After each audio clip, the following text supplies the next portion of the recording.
Napasakamay na ng mga otoridad ang isang lalaking sangkot sa karnaping matapos ang ikinasang operasyon ng Highway Patrol Group sa Davao del Sur. Patrolman Mark Roland Feliciano, ibalita mo.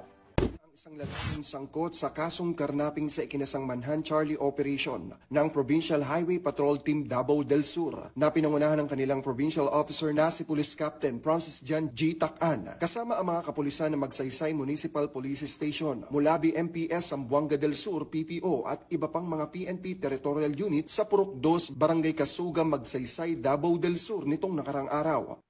Ang Provincial Highway Patrol Team Davao del Sur ay matagumpay na inisagawa ang Manhunt Charlie Operation sa Purok 2, Barangay Kasuga, Magsaysay, Davao del Sur. Sa bisa ng warrant of arrest sa kaso sa paglabag sa karnaping na may inirekomendang piyansa na 300,000 pesos, ang naarestong suspect ay kasalukuyang nasa kusdiya na ng Magsaysay MPS para sa kaukulang dokumentasyon at disposisyon. Maraming salamat po.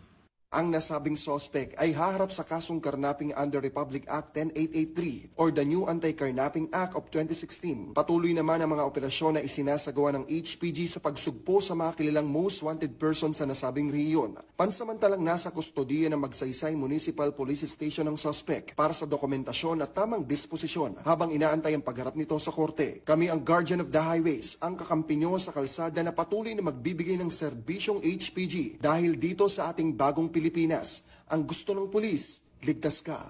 At sa iba pang balitang serbisyong HPG, tumutok lamang sa aming YouTube channel at Facebook page na Police News Network. Mula sa tanggapan ng kakampi nyo sa kalsada, ako po si Patrolman Mark Roland Feliciano para sa Police News Network, alagad ng batas, tagataguyod ng balitang pulis.